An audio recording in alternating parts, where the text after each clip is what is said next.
Hello everyone, welcome back to Comic 47 Vlogs, and it's been a long time since uploading. It's been a while. Also my hair's a mess. But anyways, um let's check out this week's comic haul for this would be the week of Wednesday, October 23rd.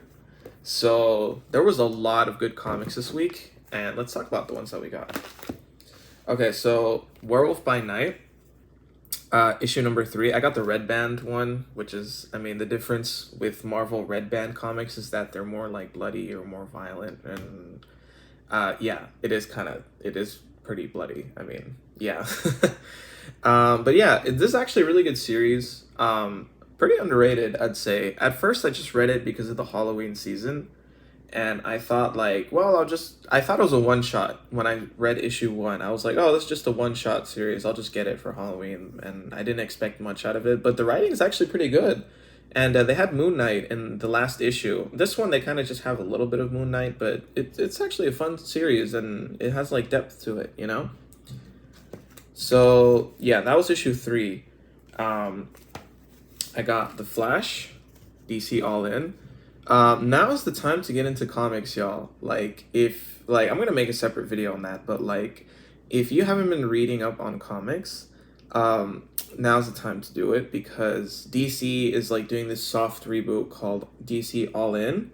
So actually, like, I haven't even been reading the Flash since the new series came out, but now this is like the first issue that I'm gonna read, because I can just like hop right into it without needing to know that much context. So yeah, and then I got Rook Exodus number 6. So this is part of the Ghost Machine universe in Image Comics. Jeff Johns made like his own like universes, you could say. This is like an independent title. Jeff Johns is like the writer for most of these titles. But it's a lot of different artists. Like this Jason Fabok, who did the Batman 3 Jokers artwork. The arts and the colorist is Brad Anderson, who's also very good colors, and it's just a really good series. This is like a futuristic series. You guys should check it out. See, and here's all the universes that connect. So they have Geiger, Rook Exodus, Hyde, and this one is not released yet. But so far, out of these that I've read, they're pretty solid titles. So I would recommend checking out what Ghost Machine is, looking it up. Yeah, so this is actually on my pull list, meaning like I pre-order it every month to make sure that I do get it, because one time I didn't. Yeah, so now we have Frankenstein. This is issue 3. You guys should check out Frankenstein. It's a super fun series. This or it's actually Image. They're putting out like a couple, like they're currently have been releasing like classic monster movie titles, like I think it's like the Missing Link, or like a swamp creature, and then they have Frankenstein, and then they have Dracula, and then they have all these classic Halloween monster stories, and it's just a really fun read. It's not like like super complex series or anything. It's really relaxing to read. It's really fun. It takes you back to the 20s of like horror movies and stuff, and I think it's a good read. I wouldn't say like it's not like when you read it you're like, holy, like this is absolutely groundbreaking. Like it's not. It's a simple title, but it's really fun to read. And the art is like this on the inside. I'll just show you like the first page, but like, yeah, the art is, it fits the kind of horror theme, it's fun. I like it. Um, so Teenage Mutant Ninja Turtles issue 3. Truth be told, y'all, I have not been catching up on Ninja Turtles. So I literally haven't even read issue 1 yet. I just fell behind, but I am getting the monthly series. I'm hoping to read like 2 issues this week, and then like next week I'll read issue 3 and catch up, because issue 4 doesn't release until next month, so I kind of have some time to catch up. See, a lot of independent titles this week, huh? Tin Can Society, issue 2, another comic I have to catch up on. I haven't read issue 1 yet, and I was debating if I should get issue 2, but I'm like, you know what? I'm gonna read issue 1 and 2 this week, and just see if it's a good comic. If not, I just won't read it anymore. Yeah. Also, I really like it because my local comic shop has a discount on every like new comics, so that's why I'm able to get more. I save a lot, from them. Anyways, Superman number 19. Again, DC All In. It's kind of like a soft reboot, so you could just hop right into this comic. Yeah, I don't know. I haven't read Superman, so I really don't know what it's about. I see Lois Lane as Superman, as well. I think I do remember something about her like wearing the costume or something, maybe. I don't know. I haven't been reading about it, but I've seen some stuff on Instagram here and there. Green Lantern Dark number 1. This is a much anticipated series. I'm not even that much of a Green Lantern fan, but like it's I don't know. It's a new comic in an alternate universe, kind of like a dark universe, and Green Lantern has like this kind of scythe. This is a variant cover. The main cover is a lot more serious. I think they have it here. See, this is the main cover, this one right here. So see, it's a lot more gritty and serious. But I really like David Nakayama, is the artist of this cover. And it looks so cute. Yeah. And Dazzler issue 2.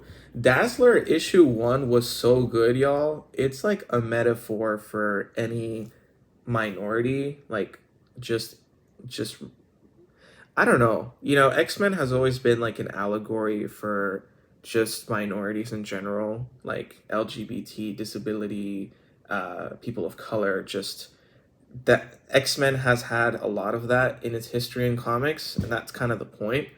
And Dazzler is no exception. I do think Dazzler is kind of like, I don't know. In this case, it feels like an allegory for the trans community, non-binary LGBT. I mean, I know it doesn't explicitly say that, but it feels like it. It's like specifically Dazzler, but it's very inspiring.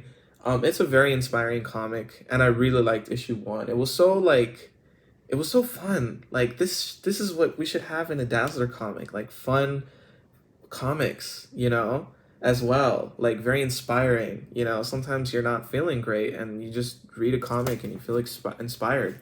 They talk about that in Comic Cons, as well. They have panels where they, want to inspire people with comics.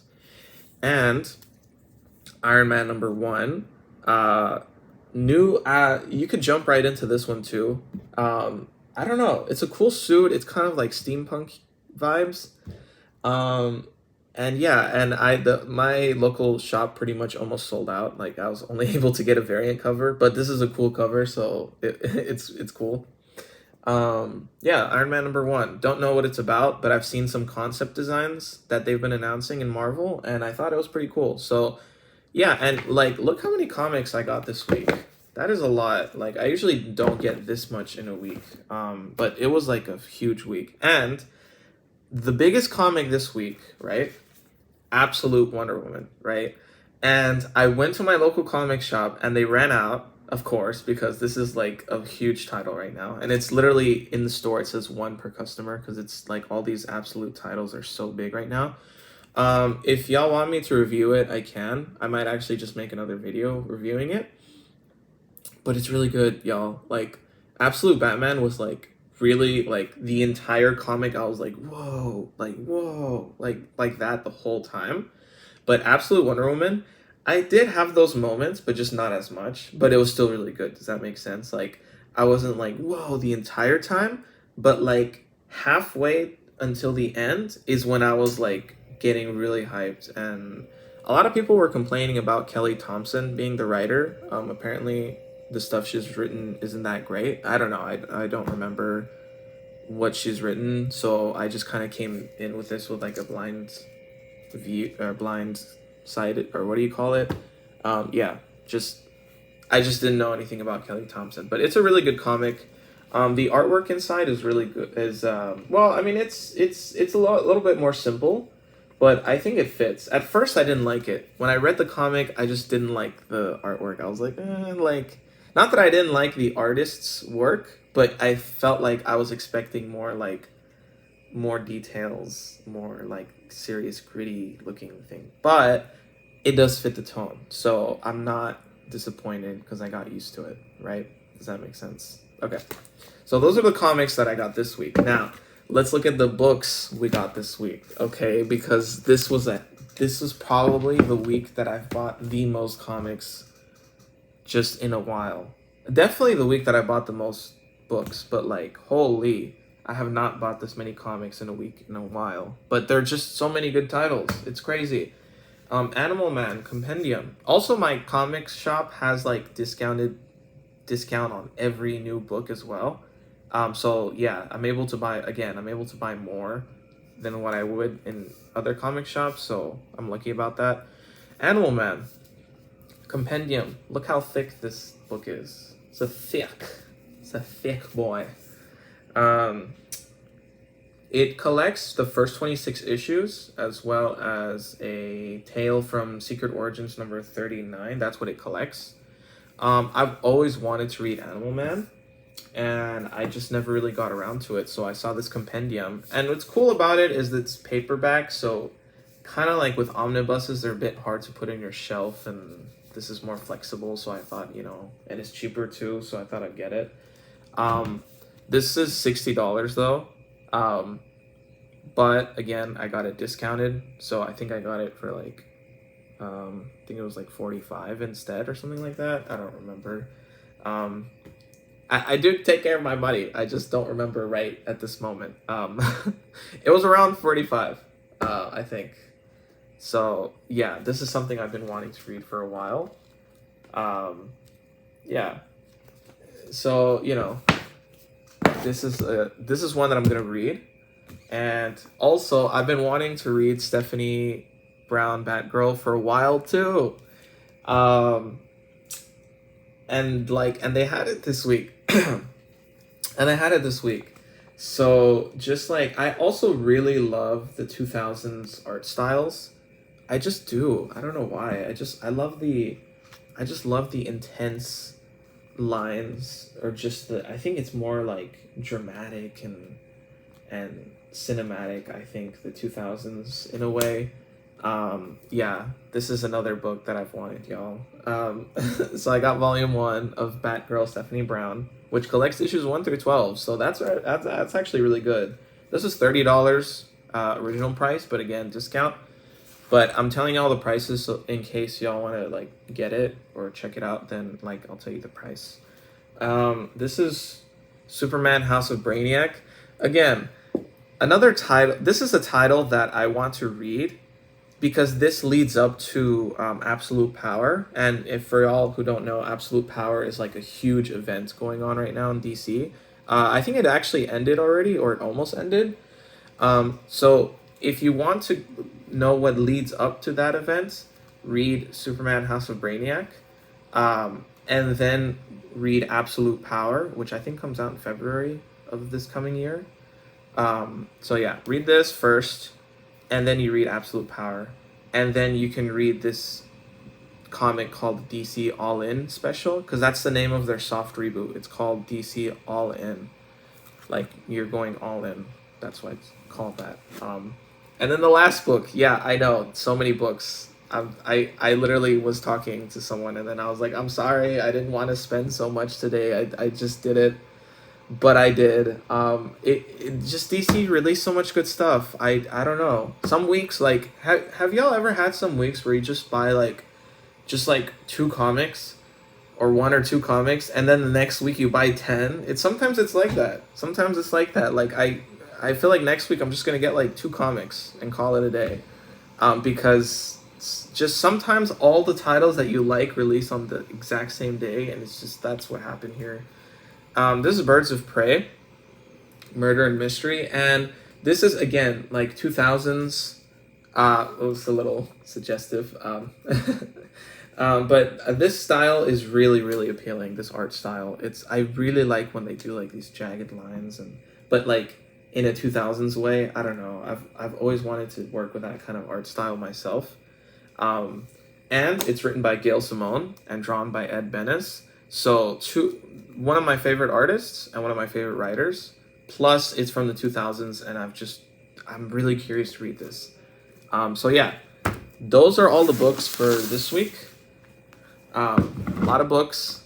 Animal Man is the thickest book, and then you have your DC titles and Image Comics titles, and I don't know if I got Marvel for Iron Man, and yeah. So Wonder Woman, Absolute Wonder Woman. I was gonna explain. I forgot to say this, but they literally ran out in my comic shop, and since I had it in my pull list, meaning I pre-ordered it, I was actually able to get a copy. But if I hadn't done that, I was gonna be like really sad because I can't read. I wasn't gonna be able to read Absolute Wonder Woman. And it's, yeah. So I added it to the pull list like 2 weeks ago, and I guess I just barely made it that they were able to order it. And I also have all the Absolute titles on my pull list right now because I don't want to miss it. So yeah, hope you enjoyed this video. This is the full comic haul for this week. One of the biggest comic hauls I've had in a while. Yeah, so if you like this content, you can subscribe, leave a comment. What are you hyped for? What comics did you guys get this week, or did you people get this week? And yeah, so thanks for watching, and I'll make another video.